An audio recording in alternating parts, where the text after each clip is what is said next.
han permitido el ingreso a dictaduras sangrientas como la de Cuba y Venezuela, sistemáticamente se ha votado en contra del Estado de Israel. El reciente discurso del presidente argentino Javier Milei en la Asamblea General de las Naciones Unidas no dejó a nadie indiferente. Su intervención, cargada de firmeza y polémica, tocó temas esenciales como la ideología de género y la relación con Israel. Milei arrancó su discurso con una clara advertencia sobre el rumbo que la ONU ha tomado en las últimas décadas.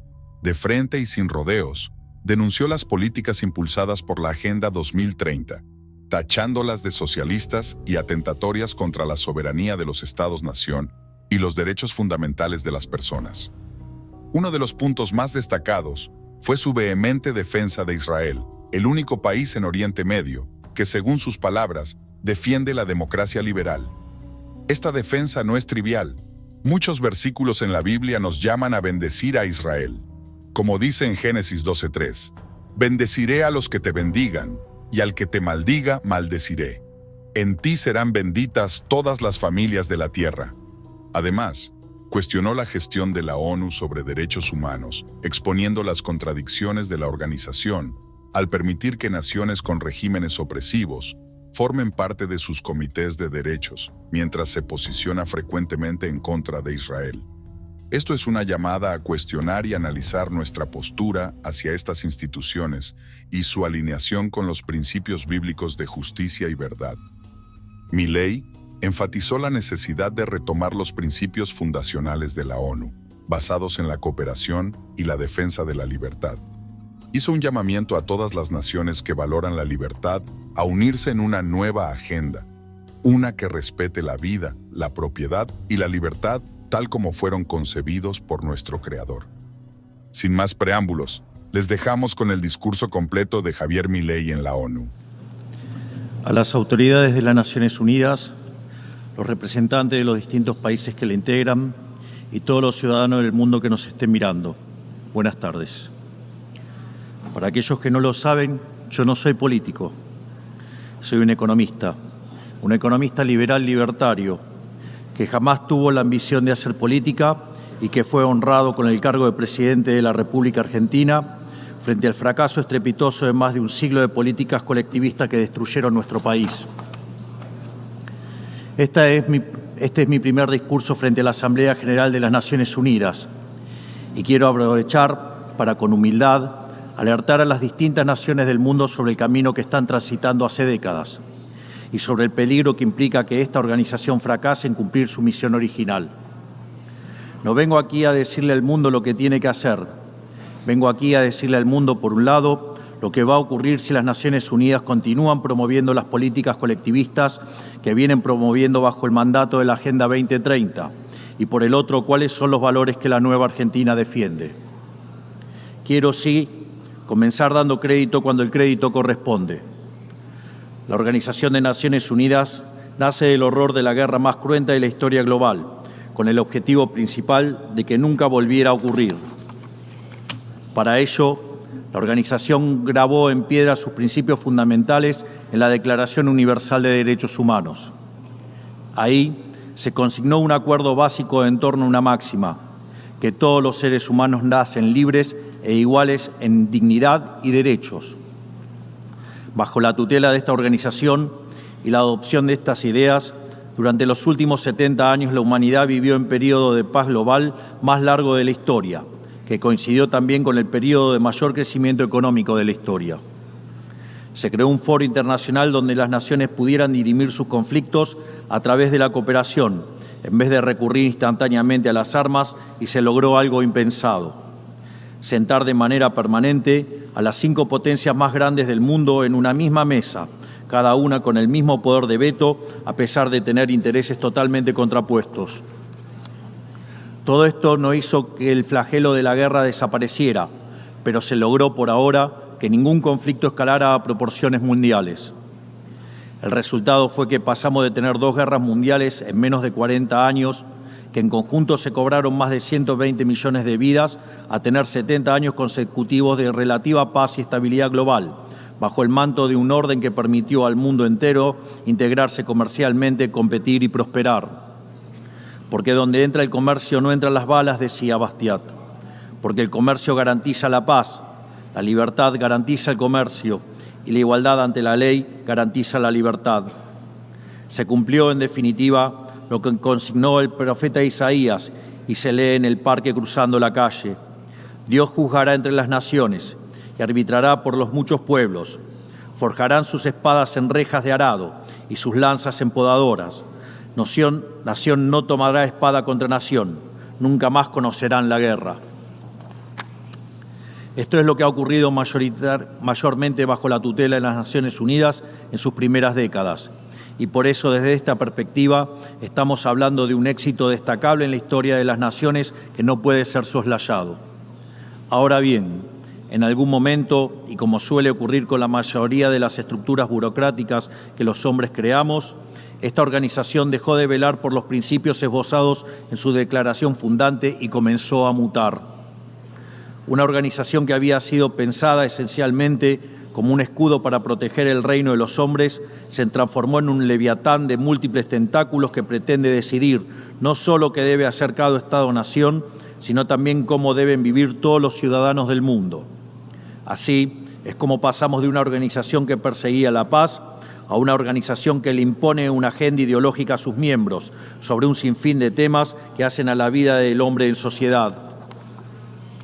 El modelo de Naciones Unidas que había sido exitoso, cuyo origen podemos rastrear en las ideas del presidente Wilson, que hablaba de la sociedad de paz sin victoria y que se fundaba en la cooperación de los Estados-nación, ha sido abandonado. Ha sido reemplazado por un modelo de gobierno supranacional de burócratas internacionales que pretenden imponerle a los ciudadanos del mundo un modo de vida determinado.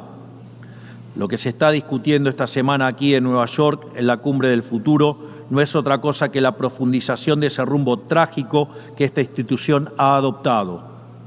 La profundización de un modelo que, en palabras del propio secretario de las Naciones Unidas, exige definir un nuevo contrato social a escala global, redoblando los compromisos de la Agenda 2030. Quiero ser claro en la posición de la Agenda Argentina. La Agenda 2030, aunque bien intencionada en sus metas, no es otra cosa que un programa de gobierno supranacional de corte socialista que pretende resolver los problemas de la modernidad con soluciones que atentan contra la soberanía de los Estados-nación y violentan el derecho a la vida, a la libertad y a la propiedad de las personas. Es una agenda que pretende solucionar la pobreza, la desigualdad y la discriminación con legislación que lo único que hace es profundizarla. Porque la historia del mundo demuestra que la única manera de garantizar la prosperidad es limitando el poder del monarca, garantizando la igualdad ante la ley y defendiendo el derecho a la vida, a la libertad y a la propiedad de los individuos. Ha sido precisamente la adopción de esa agenda que obedece a intereses privilegiados y el abandono de los principios esbozados en la Declaración Universal de Derechos Humanos de las Naciones Unidas lo que tergiversó el rol de esta institución y la puso en una senda equivocada. Así, hemos visto cómo una organización que nació para defender los derechos del hombre ha sido una de las principales propulsoras de la violación sistemática de la libertad, como por ejemplo con las cuarentenas a nivel global durante el año 2020 y que debería ser considerado un delito de lesa humanidad. En esta misma casa, que dice defender los derechos humanos, han permitido el ingreso al Consejo de Derechos Humanos a dictaduras sangrientas como la de Cuba y Venezuela sin el más mínimo reproche. En esta misma casa, que dice defender los derechos de las mujeres, permite el ingreso al Comité para la Eliminación de la Discriminación contra la Mujer a países que castigan a sus mujeres por mostrar la piel. En esta misma casa, sistemáticamente se ha votado en contra del Estado de Israel, que es el único país de Medio Oriente que defiende la democracia liberal, mientras se ha demostrado en simultáneo una incapacidad total de responder al flagelo del terrorismo.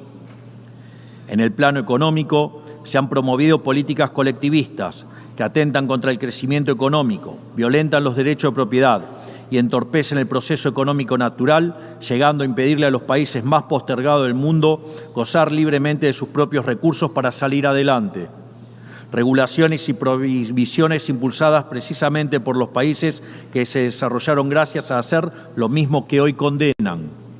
Se ha promovido además una relación tóxica entre las políticas de gobernanza global y los organismos de crédito internacional, exigiéndole a los países más relegados que comprometan recursos que no tienen en programas que no necesitan, convirtiéndolo en deudores perpetuos para promover la agenda de las élites globales. Tampoco ha ayudado el tutelaje del Foro Económico Mundial, donde se promueven políticas ridículas con anteojeras maltusianas, como las políticas de emisión cero, que dañan sobre todo a los países pobres, a las políticas vinculadas a los derechos sexuales y reproductivos, cuando la tasa de natalidad de los países occidentales se está desplomando, anunciando un futuro sombrío para todos. Tampoco la organización ha cumplido satisfactoriamente su misión de defender la soberanía territorial de sus integrantes, como sabemos los argentinos de primera mano en la relación con las Islas Malvinas. Y llegamos incluso a una situación en la que el Consejo de Seguridad, que es el órgano más importante de esta casa, se ha desnaturalizado, porque el veto de sus integrantes permanentes se empezó a utilizar en defensa de los intereses particulares de algunos. Así estamos hoy, con una organización impotente en brindar soluciones a los verdaderos conflictos globales, como ha sido la aberración y aberrante invasión rusa a Ucrania, que ya le ha costado la vida a más de 300.000 personas, dejando un tendal de más de 1 millón de heridos en el proceso. Una organización que en vez de enfrentar estos conflictos invierte tiempo y esfuerzo en imponerle a los países pobres qué, cómo y deben producir, con quién vincularse, qué deben comer y en qué creer, como pretende dictar el presente pacto del futuro. Toda esta larga lista de errores y contradicciones no ha sido gratuita, sino que ha redundado en la pérdida de credibilidad de las Naciones Unidas ante los ciudadanos del mundo libre y en la desnaturalización de sus funciones. Por eso, quiero hacer una advertencia. Estamos ante un fin de ciclo.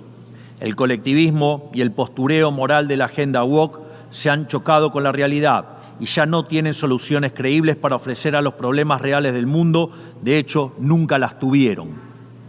Si la Agenda 2030 fracasó, como reconocen sus propios promotores, la respuesta debería ser preguntarnos si no fue un programa mal concebido de inicio, aceptar esa realidad y cambiar el rumbo. No se puede pretender persistir en el error redoblando la apuesta de una agenda que ha fracasado. Siempre ocurre lo mismo con las ideas que vienen de la izquierda. Diseñan un modelo acorde a lo que el ser humano debería hacer, según ellos, y cuando los individuos libremente actúan de otra manera, no tienen mejor solución que restringir, reprimir y coartar su libertad. Nosotros en Argentina ya hemos visto con nuestros propios ojos lo que hay al final de este camino de envidia y pasiones tristes. Pobreza, embrutecimiento, anarquía y una ausencia fatal de libertad. Todavía estamos a tiempo de apartarnos de ese rumbo. Quiero ser claro con algo para que no haya malas interpretaciones. La Argentina, que está viviendo un proceso profundo de cambio en la actualidad, ha decidido abrazar las ideas de la libertad. Esas ideas que dicen que todos los ciudadanos nacemos libres e iguales ante la ley, que tenemos derechos inalienables otorgados por el Creador, entre los que se encuentran el derecho a la vida, a la libertad y a la propiedad. Esos principios que ordenan el proceso de cambio que estamos llevando adelante en la Argentina son también los principios que guardarán nuestra conducta internacional a partir de ahora. Creemos en la defensa de la vida, de todos. Creemos en la defensa de la propiedad, de todos. Creemos en la libertad de expresión, para todos. Creemos en la libertad de culto, para todos. Creemos en la libertad de comercio, para todos. Y creemos en los gobiernos limitados, todos ellos. Y como en estos tiempos lo que sucede en un país impacta rápidamente en otros, creemos que todos los pueblos deben vivir libres de la tiranía y la opresión, ya sea que tome forma de opresión política, de esclavitud económica o de fanatismo religioso. Esa idea fundamental no debe quedarse en meras palabras, tiene que ser apoyada en los hechos, diplomáticamente, económicamente y materialmente, a través de la fuerza conjunta de todos los países que defendemos la libertad. Esta doctrina de la nueva Argentina no es más ni menos que la verdadera esencia de la Organización de las Naciones Unidas, es decir, la cooperación de naciones unidas en defensa de la libertad. Si las Naciones Unidas deciden retomar los principios que le dieron vida y volver a adaptar el rol para la que fue concebida, cuenten con el apoyo inclaudicable de la Argentina en la lucha por la libertad. Sepan también que la Argentina no acompañará ninguna política que implique la restricción de las libertades individuales, del comercio ni la violación de los derechos naturales de los individuos. No importa quién la promueva ni cuánto consenso tenga esa institución. Por esta razón, queremos expresar oficialmente nuestro disenso sobre el Pacto del Futuro firmado el día domingo e invitamos a todas las naciones del mundo libre a que nos acompañen, no solo en el disenso de este pacto, sino en la creación de una nueva agenda para esta noble institución, la Agenda de la Libertad. A partir de este día, sepan que la República Argentina va a abandonar la posición de neutralidad histórica que nos caracterizó y va a estar a la vanguardia de la lucha en defensa de la libertad. Porque, como decía Thomas Paine, aquellos que desean cosechar las bendiciones de la libertad deben como hombres soportar la fatiga de defenderla. Que Dios bendiga a los argentinos y a todos los ciudadanos del mundo y que las fuerzas del cielo nos acompañen. ¡Viva la libertad, carajo! Muchas gracias. Una vez más, agradecemos que estén aquí. Para apoyar nuestro canal, visita los enlaces en la descripción del video.